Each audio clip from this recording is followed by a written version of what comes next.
This type of clock is generally referred to as a Vienna regulator. What that means is it's a wall-mounted clock and it's weight-driven. They're usually very, very well-built pieces, as this one is. Also interesting about them is that you most of the time can't easily tell how old they are or when they were built. Many clocks have a date stamped on them of when they were manufactured, but this one does not. It's got a serial number, but that's all. And so the only way to know the age of a Vienna regulator oftentimes is to have an expert in dating clocks evaluate it. Nonetheless, it's a very well-built piece, seems to be fairly old, and it's just a fantastic clock. Everything was very well designed and precisely put together, very adjustable, so I've really enjoyed working on this guy. So I want to show you a few things about how to operate it, and we're going to start with winding. So it's about 8-day movement, so every week or so you'll need to wind it. The key will only turn one direction, so if you put it in it won't turn, just turn it the other way and it'll click. And we're going to turn this to the right, wind it all the way till the weight's about at the top, and then it should run for about a week. If you need to adjust the time, move the minute hand clockwise. And then the last operational thing is to adjust the speed of the clock. If you see consistently that it is a little bit too fast or a little too slow, you'll need to adjust that. Now, I've got this to kind of demonstrate a little bit better. On the bottom of the pendulum is a nut. There's actually two nuts.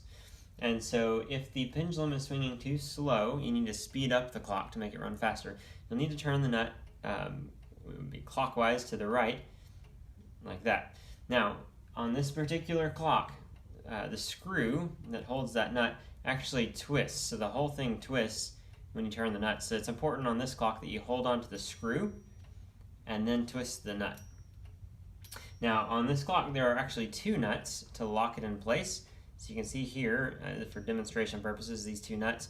So you need to loosen the bottom one a little bit, and then you can turn the top one, and you can use that bottom one to lock it in place. Just a little snug turn, and it'll be good to go.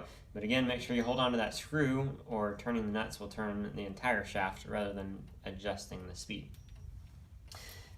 This clock has a level. It looks really neat, but unfortunately it doesn't actually work.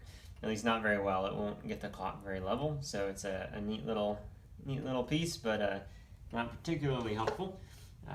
And so to level the clock, once you install it on your wall, instead of using a level, it's actually set up so that when it is level, then you'll hear it beat evenly. So it sounds like it's going tick, tick, tick, tick.